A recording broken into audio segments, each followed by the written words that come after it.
my greetings to the organizer of this conference. I would like to greet also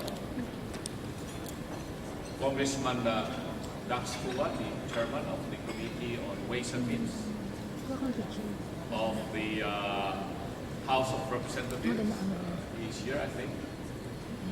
Very important that we have to interact with the members of Congress, more particularly those that are actively involved in the formulation of our economic and fiscal policies. I realize that you have put me in good company among some of the leading applies of blockchain and cryptocurrency in Asia. Ano naman yung clicker? Is this working?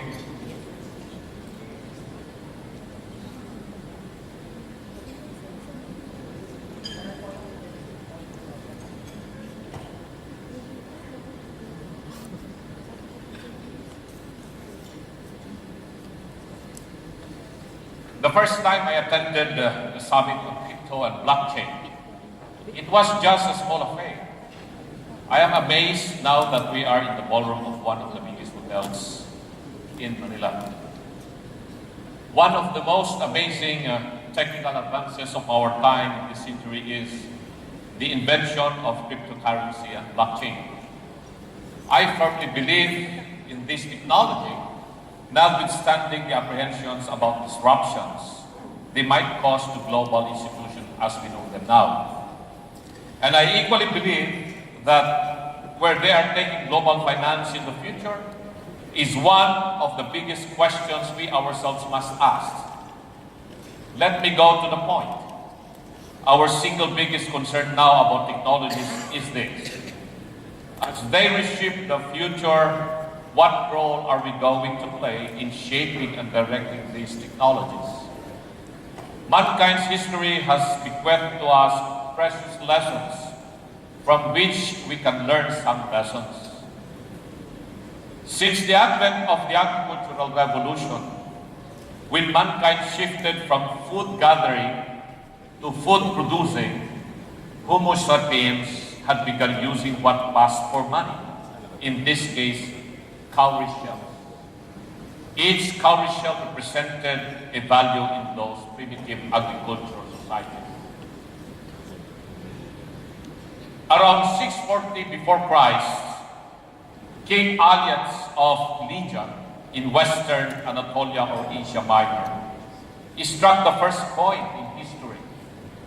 These coins had a standardized weight of gold or silver.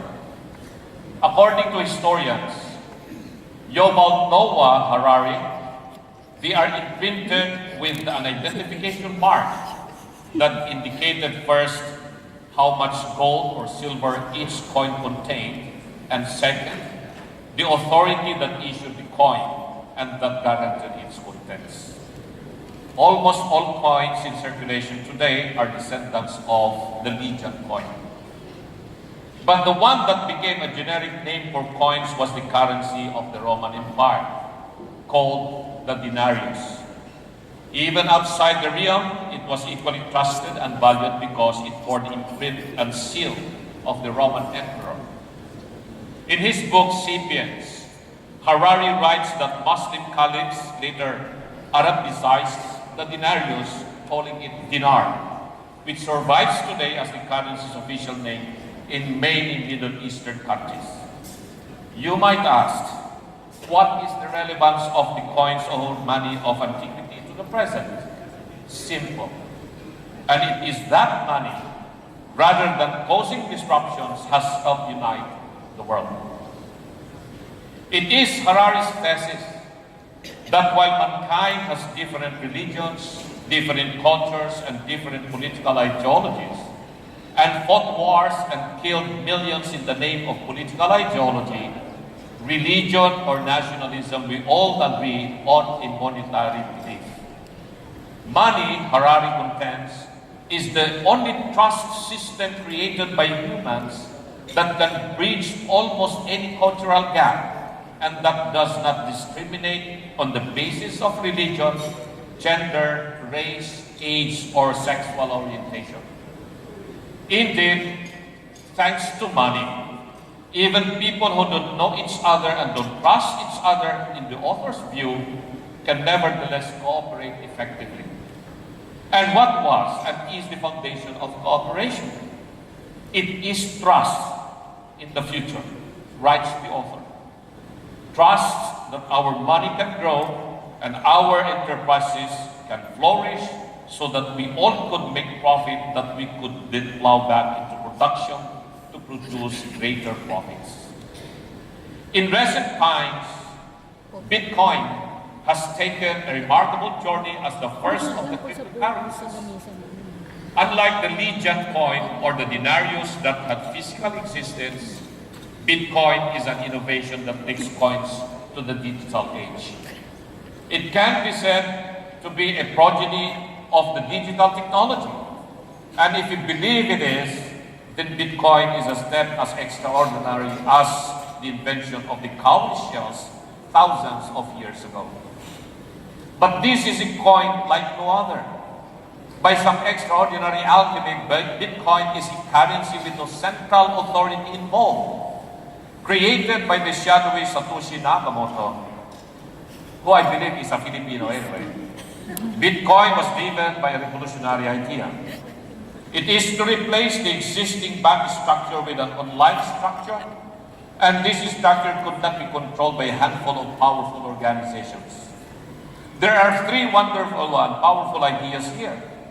It replaces the existing structure, it imposes an online structure for transactions, and it is not controlled by any monopoly. In other words, no big entrepreneur owns the technology, and no global imperialist like that of Facebook or Google will dictate how a person must act online. In using blockchain, you are creating your own record of transactions without ever surrendering your identity to anyone. This is, for me, is the infinite promise of democratization of technology. But if there is no certain central institution responsible for keeping track of customers' transactions and accounts, who does? The answer is we ourselves will be responsible for keeping it trustworthy and independent. By agreeing to join this network, you become part of the communal nature of the Bitcoin blockchain. The records are updated and kept communally by the computers in the network. Whenever records of transactions come into network, they are chained together in blocks of data. This is again an extraordinary feature. Why? Because it makes it hard to go back and rewrite or monkey with the older records. It is now, in fact, this is a network of what is described distributed trust. 4 months ago, the Cagayan Economic Zone Authority, or CEZA, organized the first blockchain summits in the Philippines. Our goal was modest. It was meant to introduce our own extraordinary venture into financial technologies, which is one of the first of its kind in Southeast Asia and the whole of Asia. We named our venture the Crypto Valley of Asia. But with its launch, the race literally flew to become a pioneer of the offshore, the crypto exchange, and fintech solution businesses that we have started to build there. By July this year, 80 fintech locators, an incredible number, applied for a license, and of this number, 17 have so far been issued provisional licenses to operate. What drives each of them is something that also drives us all in this event, and it is the heart of the blockchain technology. It is the potential to reshape the future of global finance. Nowadays, the prevailing view is that blockchain can process virtually any kind of trade or money transfer within minutes, thus vastly improving operating efficiency and reducing operating costs. Ultimately, how this technology would reshape the future of finance will depend largely on our cooperative efforts to produce innovations on the applications of cryptocurrency and blockchain. I am certain you will agree with me that this is the adrenaline that is driving us all in this room today. And certainly our trust in the future is not misplaced. CBS News reported a few weeks ago that New York University would likely become the first university in the US to offer students a major in blockchain technology.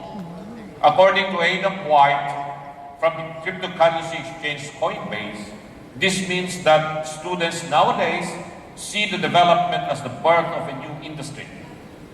3 weeks ago, on my flight to Tokyo, where I had been asked to address the World Blockchain Festival, the biggest festival I've attended thus far, with more than 15,000 guests, including superstar performer Mariah Carey in attendance.